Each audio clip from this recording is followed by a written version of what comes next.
شروع اللہ کے نام سے جو بڑا مہربان نہایت رحم کرنے والا ہے۔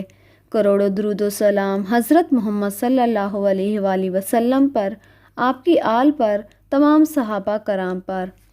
حضور صلی اللہ علیہ وآلہ وسلم کے صحابی اور ساتھی غار حضرت ابوبکر صدیق رضی اللہ تعالی عنہ بہترین اخلاق اور نیک صفت کے انسان تھے، اور ان کی نیک صفات میں سے آپ سے چند واقعات ذکر کرتے ہیں۔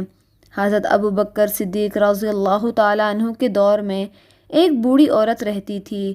وہ آنکھوں سے نابینا تھی، گھر میں کوئی اور نہیں تھا، تو اس دور میں بیت الخلاء لوگ گھر کے اندر استعمال کرتے تھے۔ نوکر آتے تھے اور بیت الخلاء کی غلاظت کو باہر پھینک آتے تھے، تو وہ عورت بوڑھی نابینا تھی۔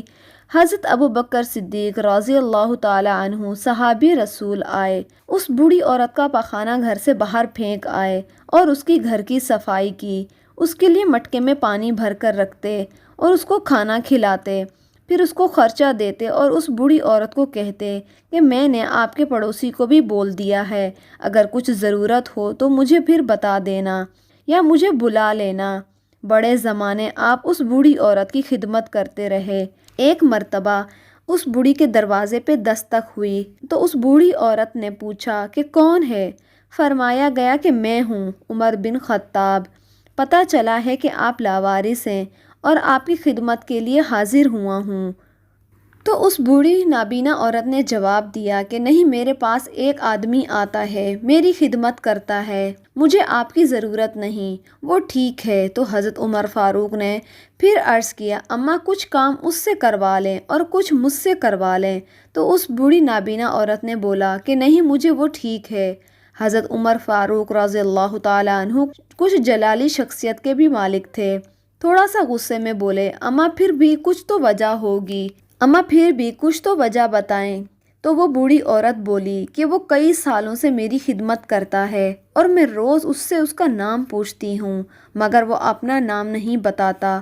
وہ بولتا ہے اماں جی نام کو چھوڑیں، آپ بتائیں، میں آپ کے کام تو ٹھیک کرتا ہوں، اور آپ پہلے ہی دن میرے دروازے پر آئے اور مجھے بولنے لگے کہ آپ عمر بن خطاب ہیں۔ وہ نام بھی نہیں بتاتا مگر کام بھی پورا کر کے چلا جاتا ہے۔ حضرت عمر فاروق رضی اللہ تعالیٰ عنہ خاموش ہو کر اس بوڑھی کے گھر کے پاس رک گئے اور کہنے لگے کہ دیکھوں تو صحیح کہ وہ کون ہے جو سالوں سے اس بوڑھی عورت کی خدمت کر رہا ہے۔ تو دیکھتے ہیں کہ مسجد نبوی سے ایک شخص آ رہا ہے، پاؤں میں جوتا بھی نہیں پہنا ہوا، منہ کو چادر سے ڈھانپا ہوا ہے۔ حضرت عمر فاروق رضی اللہ تعالیٰ عنہ نزدیک ہو کر اس کے کندھے پر ہاتھ رکھ کر اس کو روک لیتے ہیں اور کہتے ہیں کہ بھائی آپ کون ہو؟ نقاب تو ہٹائیں۔ جب نقاب ہٹایا تو کیا دیکھتے ہیں، وہ تو صدیق اکبر ہیں، وہ تو ابوبکر صدیق رضی اللہ تعالیٰ عنہ ہیں۔ تو حضرت عمر فاروق نے فرمایا، آپ اس بوڑھی عورت کی خدمت کرتے ہیں؟ حضرت ابوبکر صدیق نے فرمایا جی ہاں۔ حضرت عمر فاروق نے فرمایا آپ جوتا کیوں نہیں پہن کر آتے؟ تو اس پر ابوبکر نے فرمایا کہ جب جوتا کے ساتھ چلتا ہوں تو جوتا کچھ شور کرتا ہے اور اس شور سے میں کسی کو تکلیف نہیں دینا چاہتا، اور دوسرا یہ بھی فرمایا کہ جوتے کی آواز ہوتی ہے تو لوگ مجھے پہچان لیں گے کہ ابوبکر کہاں جا رہے ہیں، اور میں نیکی کسی کو بتا کر نہیں کرنا چاہتا۔ سبحان اللہ۔ تو حضرت عمر فاروق نے فرمایا ابوبکر کب سے آ رہے ہیں؟ اس پر آپ نے جواب دیا، یار یہ چھوڑو کہ میں کب سے آ رہا ہوں، بس یہ دعا کرو کہ رب میرا آنا قبول فرمائے۔ یہ تھے حضور صلی اللہ علیہ وآلہ وسلم کے اعلیٰ اخلاق کے مالک صحابی، اور ان کی نیک عادات اور ان کی نیکی کا جذبہ۔ اسی طرح ایک موقع پر حضرت عمر فاروق رضی اللہ تعالیٰ عنہ فرماتے ہیں کہ حضور صلی اللہ علیہ وآلہ وسلم نے غزوہ تبوک کے موقع پر اعلان فرمایا کہ صدقہ جمع کریں، خیرات جمع کریں۔ تو اس پر حضرت عمر فاروق نے فرمایا کہ ان دنوں میرے حالات بہت اچھے تھے اور ابو بکر کے حالات کچھ تنگ تھے، تو اس بار میں نے دل میں سوچا کہ آج تو میں آپ پر نیکی میں سبقت لے جاؤں گا۔ تو حضرت عمر فاروق اپنے مال میں سے آدھا مال لے کر حضور صلی اللہ علیہ وآلہ وسلم کی خدمت میں حاضر ہوئے۔ جب میں نے مال رکھا تو حضور صلی اللہ علیہ وآلہ وسلم نے فرمایا کتنا لائے ہو؟ اور کتنا چھوڑ کر آئے ہو؟ تو میں نے فرمایا حضور صلی اللہ علیہ وآلہ وسلم جتنا مال لے کر آیا ہوں اتنا مال گھر والوں کے لیے بھی چھوڑ کر آیا ہوں۔ اس کے کچھ دیر بعد ہی حضرت ابوبکر صدیق رضی اللہ تعالی عنہ حاضر ہوئے۔ سر پر ٹوپی نہیں تھی، پاؤں میں جوتا بھی نہیں تھا، ایک بڑی قمیص بس پہنی ہوئی تھی۔ آپ صلی اللہ علیہ وآلہ وسلم کے سامنے مال رکھ کر خاموشی سے حضور صلی اللہ علیہ وآلہ وسلم کے پیچھے چھپ کر بیٹھنے لگے۔ تو حضور صلی اللہ علیہ وآلہ وسلم نے فرمایا ابوبکر ذرا سامنے تو آئیں۔ ابوبکر سامنے آئے تو آپ نے فرمایا کہ گھر کیا چھوڑ کر آئے ہو؟ تو اس پر حضرت ابوبکر نے جواب دیا یا رسول اللہ گھر میں خدا کو اور خدا کے رسول کو چھوڑ کر آیا ہوں۔ یہ تھی اللہ اور اس کے رسول کے عاشق کی انتہا۔ یا رسول اللہ آپ کو اور اپنے اللہ کو اس گھر میں چھوڑ کر آیا ہوں۔ اس پر حضرت عمر فاروق فرماتے ہیں میں دل میں سوچ رہا تھا کہ آج تو میں ابوبکر سے سبقت لے جاؤں گا، مگر یہ ہمیشہ ہی مجھ سے نیکی میں آگے رہتے ہیں اور یہ کوشش میں ساری زندگی کرتا رہا، مگر میں ان سے نیکی میں آگے سبقت نہ لے جا سکا، کیونکہ میرے آگے ابوبکر تھے اور ابوبکر کے آگے دو جہاں کے سردار حضرت محمد صلی اللہ علیہ وآلہ وسلم تھے، اور ابوبکر کو حضور اور اس کے اللہ کے سوا کچھ نہیں چاہیے تھا۔ حضرت عمر فاروق فرماتے ہیں کہ فجر کی نماز پڑھ کر حضور صلی اللہ علیہ وآلہ وسلم نے پوچھا کہ آج روزہ کس نے رکھا ہے؟ عمر فاروق نے سوچا کہ رات کو تو میرا ارادہ تھا کہ روزہ رکھ لوں، آج حضور صلی اللہ علیہ وآلہ وسلم نے پوچھ بھی لیا تو جواب دیتا تو بہتر ہی تھا، لیکن کسی نے جواب نہیں دیا۔ تو حضور صلی اللہ علیہ وآلہ وسلم نے فرمایا جو چپ بیٹھے ہیں وہ بتائیں۔ تو اس پر حضرت ابوبکر صدیق نے جواب دیا یا رسول اللہ میں نے روزہ رکھا ہے۔ حضرت عمر فاروق فرماتے ہیں میں نے ان کو دیکھا اور میں نے سوچا کہ آج آپ پھر ہم پہ سبقت لے چکے ہیں۔ حضور صلی اللہ علیہ وآلہ وسلم نے پھر پوچھا کہ آج کسی نے کسی مریض کی تیمارداری کی ہے؟ تو عمر فاروق فرماتے ہیں میں نے جواب دیا یا رسول اللہ ابھی تو فجر ہوئی ہے، یہاں سے جائیں گے تو کسی کی تیمارداری بھی کریں گے۔ حضور صلی اللہ علیہ وآلہ وسلم مسکرائے اور فرمایا عمر فاروق آپ ذرا خاموش تو ہوں۔ حضور صلی اللہ علیہ وسلم نے فرمایا جو چپ ہیں میں چاہتا ہوں کہ وہ جواب دیں۔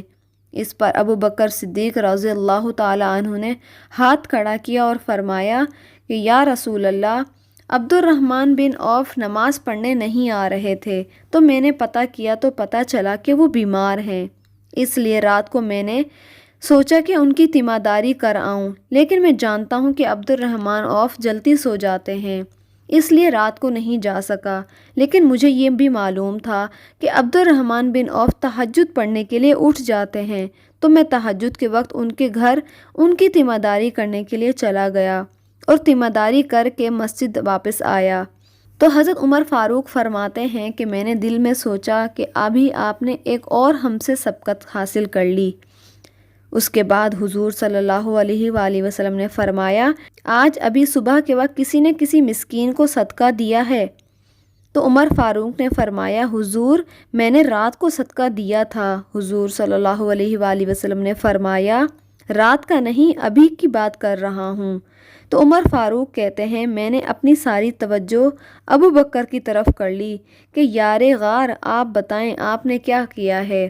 اس پر ابوبکر صدیق رضی اللہ تعالی عنہ نے فرمایا کہ میں اور میرا پوتا تہجد کی نماز کے لیے اٹھ گئے، ہم دونوں نے نفل کی نماز پڑھی، اس کے بعد میرے پوتے نے کہا کہ دادا جان مجھے بھوک لگی ہے، تو میں نے اس کی دادی سے کہا کہ میرے بیٹے کو بھوک لگی ہے اس کے لیے 2 روٹیاں تو پکا دیں، تو اس کی دادی نے 2 روٹیاں پکا دیں، میں نے اس میں سے 1 روٹی اپنے پوتے کو کھلائی اور دوسری اس نے اپنے ہاتھ میں رکھ لی۔ ہم گھر سے باہر نکلے تو باہر ایک مسکین کو کھڑا پایا جو بول رہا تھا کہ بھوکا ہوں اور میں نے روٹی نہیں کھائی، تو میں نے وہ روٹی پوتے کے ہاتھوں سے لے کر اس مسکین کو دے دی۔ حضرت عمر فاروق رضی اللہ تعالیٰ عنہ فرماتے ہیں پہلے میں اور حضور صلی اللہ علیہ وآلہ وسلم مسکرائے، پھر ہماری آنکھوں سے آنسو نکلے۔ اس پر حضور صلی اللہ علیہ وآلہ وسلم نے فرمایا ابوبکر ابھی جبریل امین آئے تھے اور فرمانے لگے کہ اللہ تعالیٰ نے روزے داروں کے لیے جنت میں ایک دروازہ رکھا ہے، جو روزہ رکھیں گے اس جنت کے دروازے سے داخل ہوں گے، اور اللہ تعالیٰ نے صدقہ کرنے والوں کے لیے بھی جنت میں ایک دروازہ بنایا ہے۔ اللہ تعالیٰ نے حج کرنے والوں کے لیے بھی جنت کا ایک دروازہ بنایا ہے۔ اللہ تعالیٰ نے مسکینوں کو صدقہ اور خیرات کرنے والوں کے لیے بھی جنت میں ایک دروازہ بنایا ہے۔ تہجد گزاروں کے لیے بھی ایک دروازہ بنایا ہے، جو جیسی نیکی کرے گا وہ اس دروازے سے گزر کر جنت میں جائے گا۔ یا رسول اللہ صلی اللہ علیہ وآلہ وسلم، ابو بکر جس دروازے کی طرف منہ کریں گے ان کے لیے سب کے سب دروازے کھل جائیں گے۔ یہ تھی ساتھی غار حضرت ابو بکر صدیق رضی اللہ تعالیٰ عنہ کی فضیلت۔ حضرت عمر فاروق کہتے ہیں، ان باتوں سے میرے دل میں ان کے لیے اور محبت اور پیار بڑھ گیا۔ اللہ تعالیٰ راضی ہو حضور صلی اللہ علیہ وآلہ وسلم کے ساتھیوں سے اور ان کی امت سے۔